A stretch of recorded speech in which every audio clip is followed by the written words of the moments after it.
Hello everyone, time for part 5 of the chassis build of the 1937 Studebaker Modified. Alright, let's get to it.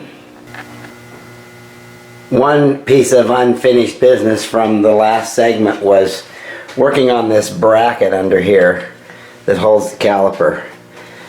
So I wanted to see if it would line up with the bolt holes here.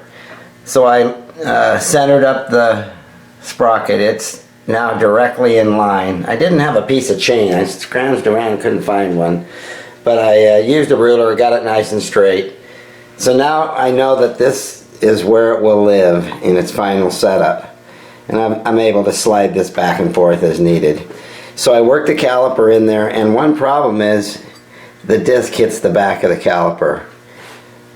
That is if the bolt holes are lined up, it hits. So I got a little mirror here I can show you. I think you can see it. So you can see how those slots need to be opened up just a little bit, and then this thing would be alright. So I can do that on my mill without too much trouble. And then I'll have to relieve it, I think right here. By the time I slide this back, this touches. So that's easy enough to just dish out a little bit. And if I can pull it off, I'm going to clean these up, these cuts here up on the middle too, just for the heck of it, so it looks clean. Okay, the time has come to commit to welding this plate to the chassis. I already tack welded it. I had it, it's upside down right now. I had it flipped over, and I measured carefully, squared it up, tacked it, then I flipped it over, and this is what you see now. I clamped it all around so it's not going anywhere.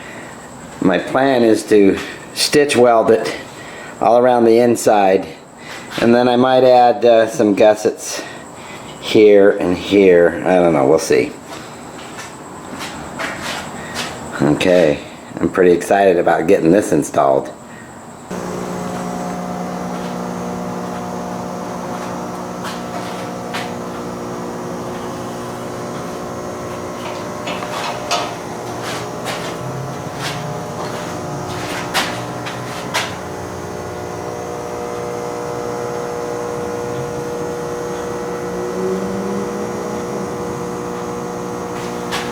Okay, I think I'm done welding this thing.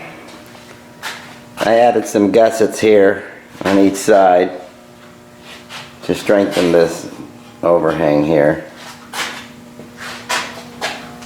So you can see here how this motor plate is designed to fit a wider chassis. My chassis fits me, so you could go, and this is an inch, so my chassis is what is it, 18. So you could go with a 20-inch wide chassis and this would drop in. Okay, time to put this thing on sawhorses because I can start putting on the front axle and rear axle and get the wheels on this thing. Alright. I was curious what this thing weighed. I've got it standing here on the scale. It's balancing by itself. And it came in at 50 pounds. Huh. Now I don't know if that's good or not. I've never measured one of my chassis. So anyway, we'll write that one down and see how it pans out later. 50 pounds. Now there's a beautiful sight, seeing the chassis sitting up on sawhorses. That's the beginning of the process in my mind. Okay, install the front axle, get the rear axle on, and plug away at this thing for a little while.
let's install these hubs on this axle. So on my other cars, one side's a freewheeler, one side's you know, has the key in it, but in this arrangement both sides have the key. So to start with, you put on a locking collar. Okay, then you put the key in the keyway.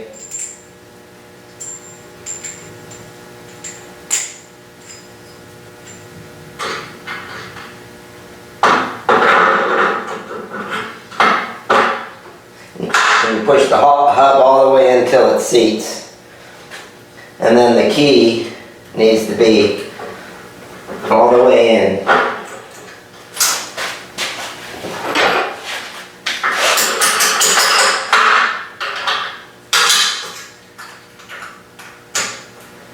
Okay.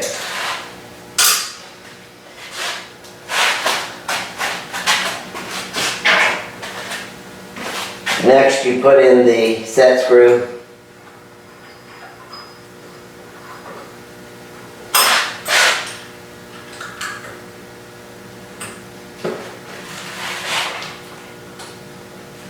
Now you have to put on the nut. So the only way I know to hold this thing is with a pipe wrench, but I don't want to scratch it all up. So I'll just have to be careful.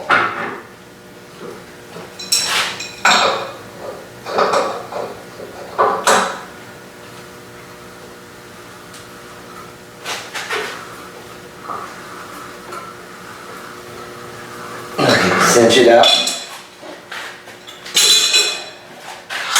Then the locking collar goes against that as an added precaution.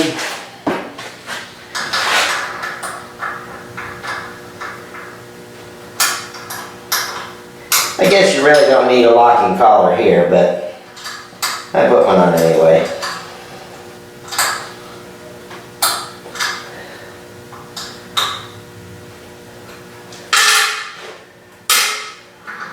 Okay.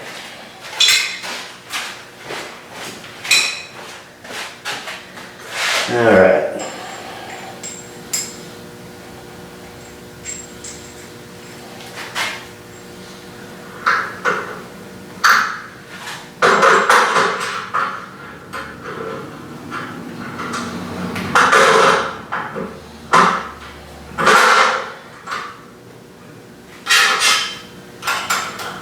Keys all the way in.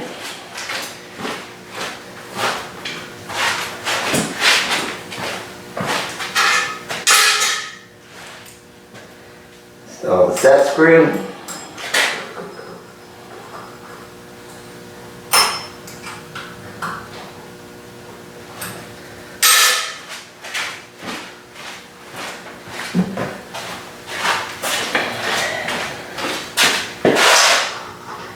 Put on the nut.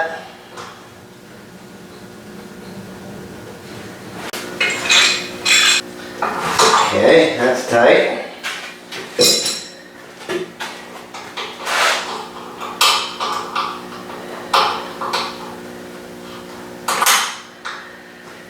And a locking collar.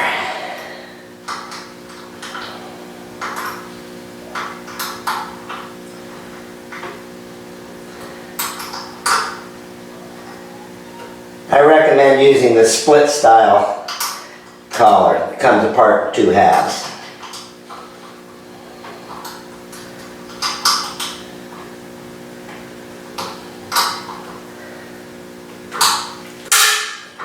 Okay. All right. So once I get the rims with the tires on them, then I can put those on. But I'd say at this point, the installation of the rear axle is done. Alright. Now later there's these set screws that go in the bearing right here, here and there. I'll put them in later, but anyway, no big deal there. Okay. The next order of business is to get the tires and tubes on these. I've spun all the rims, checked the alignment, tightened the spokes. They're all running nice and true. But I only have one tire. I ordered 4 and they send me 1. So I did some tracking. It's due in Monday sometime, the other 3. So that'd be tomorrow actually. I put this on the scale here, one of these rims, and it's 7, looks like 7.5 pounds. Okay, so there's another one for our tally sheet. You keeping tabs? 7.5 pounds per rim without the tire and tubes or bearings. So today I'm thinking I'm going to get all my tires and I can put on the tires tonight. I got 1 more tire came in, so that was a bust. Tracking says I'll have the other 2 tomorrow. In the meantime, I rounded up a piece of cardboard and I did a sketch here, and I made a cardboard mock-up of the tub. Here's a little side view of how far it drops below the chassis in its basic size.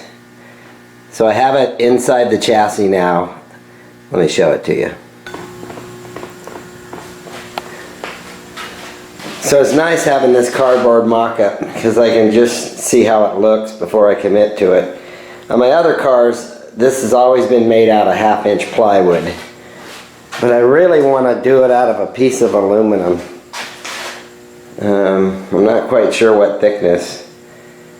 I'll have to do some research and ask around. But here's the question, is plywood, if I made that out of 1/2-inch plywood, would that be heavier or lighter than a piece of aluminum? I'm thinking the aluminum might be, oh, I don't know, 16 gauge, 14 gauge. It'd have to be stout enough that you can stand in it because you climb into the car.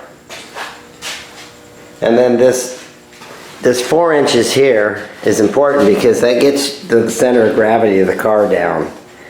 And let's see, it's 11.5 to the center from the ground, tire included. So let's see, my calculations were I'm about 5 or 6 inches off the ground right here. Now in my design, the body will cover this. The aluminum body will cover all this tub. So anyway, all right, I like the looks of that. I want to get it on its wheels and then get it out in the driveway and see how it looks. It's a good day in the Cycle Cart workshop.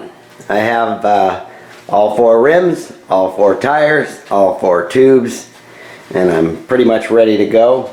Got some soapy water, put on the tire to make it easy to slip over the bead here.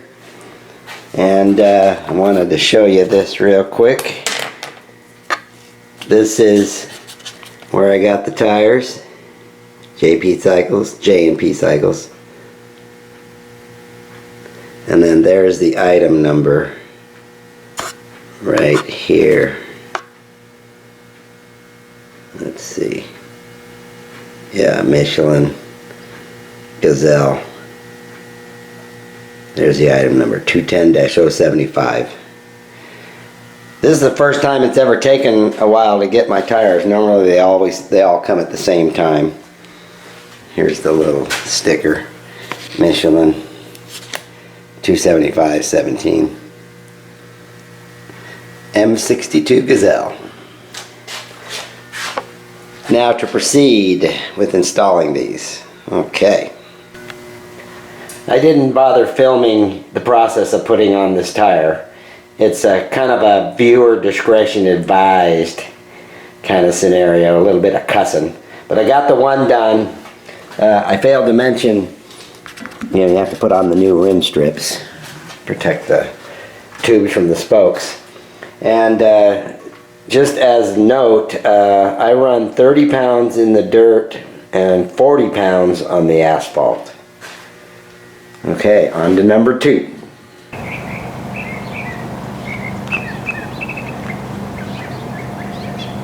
Well, it's late September here in Arizona, and it's still warm in the afternoon, in the 90s. but summertime is basically over. October will be a beautiful month. So will November and December. So, back to work on the cycle cart. Made some progress.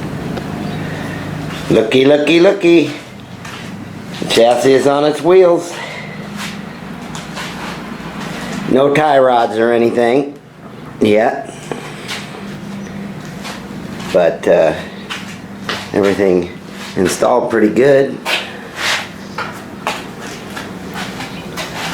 The motor's just sitting there right now.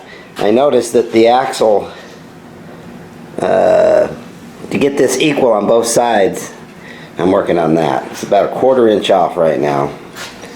Little block of wood in the sledge will fix that.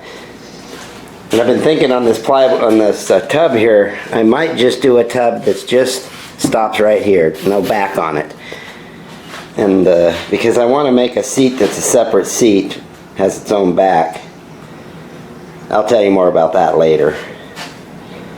So the goal here is to get this chassis up and running and driving, of course without the body. So I need to continue working on getting the steering figured out, and I'm going to do a temporary cowl, you know, the hoop cowl substructure. I went down and bought some steel this morning. This is a piece of 3/16 by 2 strap, steel strap. Then a piece of 5/8 rod to make the steering shaft with. And then a couple of 3/8 steel rods. I'm going to make my own tie rods. Because I've always used the 5/16 variety. And on the monocar, I've bent them a number of times. So I'll tell you more about that later also. But I'm pretty happy. I'm going to get it out in the driveway here in a little while and see how that rake looks. I measured it. It's almost 1.5 exactly. I think it's 1 3/8. So drop in the front. So that's worked out well. And then here, I'll show you some you know, action here. It works okay. I'm happy with that. One little side note. The other day this package arrived, this box arrived, and I hadn't ordered anything. I was wondering what the heck it was. It turns out it was from Chuck Adam. He's a faithful YouTube watcher, and he sent me this little note that said, "Thanks for all you do. Keep the videos coming." So I opened the box, and what we have is 4 brand new genuine Honda rims. That is so cool. Thank you, Chuck. It turns out, you know, I have some old rims that I'd scrounged out of the wrecking yard, and I could take the spokes and the hubs out of them and lace them up to these, and I'd have me a fresh set. So I was honored to get these. Thank you so much. I appreciate that, Chuck. All right, I'll put those to good use.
Houston, we have a problem.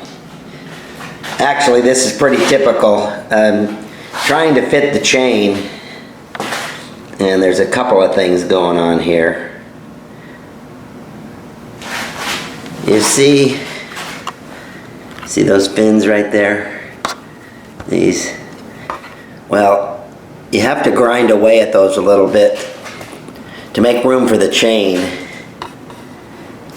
Otherwise it gets bound up in between here, and if it ever comes off, it's just a mess. Tears up this ring. So it's easy to do with a little side grinder, angle grinder. But there's one more issue, and that has to do with this motor plate. Now if I were to sight straight down through there, yeah, the chain's in the way. What's going to happen is the chain is going to hit right here on this frame. Huh. Now I can cut that away because the chain kind of comes in at an angle here, and it just doesn't appear to be enough. So I'll have to take this all back apart to get in there and cut that away later. So I won't be able to put the chain on now. But definitely fixable.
Well, I thought I was going to be working on the steering, but I got sidetracked and I'm on the rear end instead.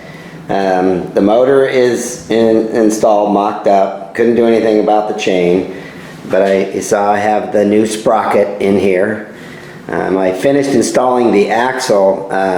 All the bearing nuts are tight, bolts are tight, and the set screws are in. I don't have the locking collars here yet, and that's why I use the split style in 2 halves, and I can just come in and capture that, and even in here if I want. So I gotta buy those yet. So my focus right now is I want to install these. These are 5/16 holes, so one of these goes up here and one down on the underside, and I need bolts that are about 4 1/2, 5 inches long. So I got to run down to the hardware store and pick those up. And then at that point, I think I can call this mocked up with the exception of the chain. Then I can turn my attention to the steering. All right.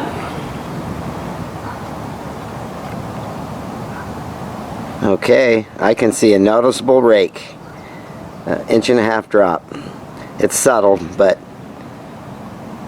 nice. I like it.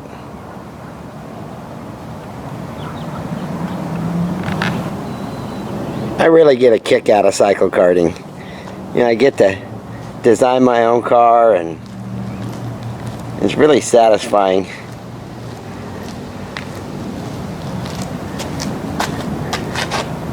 Gives me a chance to learn new skills and be creative. It's really a great stress reliever too from the day-to-day grind.